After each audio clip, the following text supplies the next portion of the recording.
जय हिंद दोस्तों, स्वागत है आपका हमारे YouTube चैनल चिंतन अकेडमी में। मैं आपका टीचर रवि। तो शुरुआत करते हैं क्लास 9th का एसएसटी का चैप्टर 2 संविधान का निर्माण। ठीक है, इस चैप्टर में हम पढ़ेंगे कि कैसे संविधान का निर्माण होता है। इसके जो सब टॉपिक्स हैं उनके बारे में हम चर्चा करेंगे आज की क्लास में। तो जस्ट ज़्यादा टाइम वेस्ट ना करते हुए अपनी क्लास को शुरुआत करते हैं हम यहाँ से। अगला आता है संविधान सभा। संविधान सभा क्या होती है? चुने गए प्रतिनिधियों की जो सभा संविधान नामक विशाल दस्तावेज को लिखने का काम करती है उसे संविधान सभा कहते हैं। देखो, ये क्वेश्चन हमारा 1 नंबर या 2 नंबर में पूछ लिया जाता है कि संविधान सभा क्या होती है। तो हम यहाँ पर लिख सकते हैं चुने गए प्रतिनिधियों की जो सभा संविधान नामक विशाल दस्तावेज को लिखने का काम करती है उसे हम संविधान सभा कहते हैं। ठीक है, संविधान सभा के लिए देखो, अब नॉर्मली अब देखो संविधान सभा का जो सिस्टम सी बात, अब देखते संविधान सभा का निर्माण कैसे हुआ। संविधान सभा के लिए जुलाई 1946 में चुनाव हुए। नॉर्मली इस लाइन को याद रखना, 1946 में चुनाव हुए। संविधान सभा की पहली बैठक दिसंबर 1946 को हुई थी। इसके तत्काल बाद देश को 2 हिस्सों में भारत और पाकिस्तान का बंटवारा हो गया। नॉर्मली याद रखना कि जब हमारे संविधान की पहली बैठक हुई उसके बाद क्या हुआ, हमारे भारत के का विभाजन हो गया। एक हमारा ही देश का 2 टुकड़ों में बट गया। एक बना भारत, एक बना हमारा पाकिस्तान। पाकिस्तान के 2 हिस्से हुआ करते थे उस टाइम में, पूर्वी पाकिस्तान, पश्चिमी पाकिस्तान। जो हमारा आज जो हमारा पूर्वी पाकिस्तान है उसे हम बांग्लादेश के नाम से जानते हैं, जो बाद में भारत ने ही पाकिस्तान से अलग करवाया था। ठीक है, ये बात याद रखने की है, बात याद रखना बिल्कुल प्रॉपर यही है। ठीक है, अगला है भारत का संविधान लिखने वाली सभा में कितने सदस्य थे। देखो नॉर्मली एक बार अगर संविधान सभा के 2 हिस्से बट गए। ठीक है, एक संविधान सभा कौन सी बनी? भारत की संविधान सभा। दूसरी कौन सी बनी? पाकिस्तान की संविधान सभा।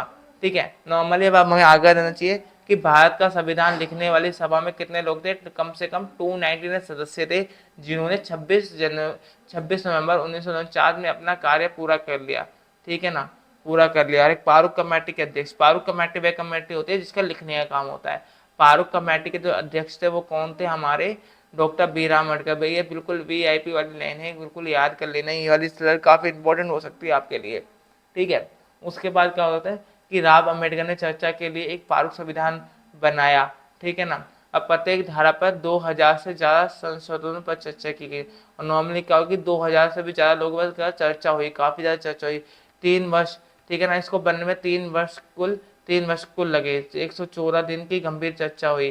ठीक है, 3 वर्ष लगे, कुल 114 दिन की गंभीर चर्चा हुई और उन चर्चाओं का रिकॉर्ड भी किया गया और संभाला भी गया। नॉर्मली क्या हुआ, जो भी हम बहस की, जो भी हमने चर्चा की, उसे रिकॉर्डेड भी किया गया कि कल इन फ्यूचर कोई प्रॉब्लम हो तो हमारे पास कुछ सबूत हो कि हमने संविधान मतलब क्या हुआ।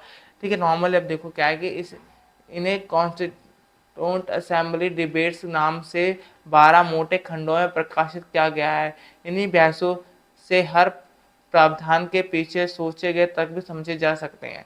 नॉर्मली ये पॉइंट हमारा काफ़ी देख लेना, कोई कई पॉइंट इस स्लाइड में काफ़ी इंपॉर्टेंस है हमारे। ठीक है, काफ़ी वैल्यूबल रखते हैं हमारे लिए, तो इन पॉइंट को आप जरूर देख लेगा। ठीक है ना, अगला पॉइंट, अगले स्लाइड पे हम चलते हैं। अगली स्लाइड हमारी है सब भारतीय संविधान लागू। देखो नॉर्मली ये लाइन भी हमारी काफ़ी इंपॉर्टेंट बनती है। जो हमारा भारतीय संविधान था वो कब लागू किया गया? तो 26 जनवरी 1950 को भारतीय संविधान को लागू कर दिया गया। ठीक है ना, 26 जनवरी 1950 को संविधान को लागू हुआ और इसलिए इस दिन को गणतंत्र दिवस के रूप में मनाते हैं। किस रूप में मनाते हैं? गणतंत्र दिवस के रूप में मनाया जाता है नॉर्मली। अब देखो ये सबसे इंपॉर्टेंट क्वेश्चन ये है, इसको वीआईपी लिख लीजिएगा, बिल्कुल पेपर में आ सकता है ये।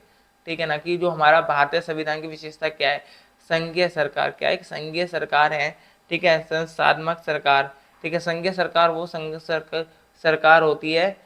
देखो इनको ये सारे टॉपिक जो हमारे आगे चल के भी हमारे आएंगे, ठीक है, हम उनको वहाँ भी पढ़ते जाएंगे। नॉर्मली संघीय सरकार थी। ठीक है, तो हमारे पास 2 सरकारें हैं। ठीक है ना, राज्य सरकार, केंद्र सरकार। ठीक है, संस्थात्मक सरकार, संसदनात्मक सरकार, जो हमारी सरकार है एक संसद होगी हमारी। ठीक है, जिसमें राज्यसभा, लोकसभा, राष्ट्रपति द्वारा बनती है। उस पर लोकतंत्र राज्य, हमारा जो राज्य है वो लोकतांत्रिक राज्य होगा। पंथ निरपेक्ष मतलब धर्म के पंथ निरपेक्ष, हमारे देश में कोई भी मूल धर्म नहीं माना जाएगा। सभी धर्म को हम बराबर हैसियत दिए जाएंगे। ठीक है, सभी धर्म की इक्वालिटी मानी जाएगी और कोई भी धर्म को विशेष कोई भी अधिकार नहीं देंगे, मूल अधिकार। जो हर व्यक्ति के जो मूल अधिकार होते हैं, मूल अधिकार वे अधिकार होते हैं जो लोगों को अपने विकास के लिए आवश्यक होते हैं। हर इंसान को अपना विकास करने के लिए एक अधिकारों की जरूरत होती है, उन अधिकारों को हम मूल अधिकार कहते हैं। ठीक है, स्वतंत्र निरपेक्ष न्यायपालिका, जो हमारी न्यायपालिका होगी वो स्वतंत्र होगी। स्वतंत्र का मतलब होगी जो हमारी न्यायपालिका होगी वो किसी के भी अंडर नहीं होगी, किसी भी कि ना वो राज्यसभा के अंदर होगी, ना वो लोकसभा के अंदर होगी, ना वो विधानसभा के अंदर होगी, ना वो कार्यपालिका के अंदर होगी। तो हमारी जो न्यायपालिका वो स्वतंत्र होगी, उस पर किसी भी मंत्री किसी का भी कोई कंट्रोल नहीं होगा। ठीक है, क्योंकि अगर न्यायपालिका किसी का कंट्रोल हो जाए तो हो सकता है कि न्याय करने में हमें काफ़ी प्रॉब्लम झेलनी पड़े। तो इसलिए हमें बात कह सकते हैं कि न्यायपालिका को हमें स्वतंत्र रखा हुआ है।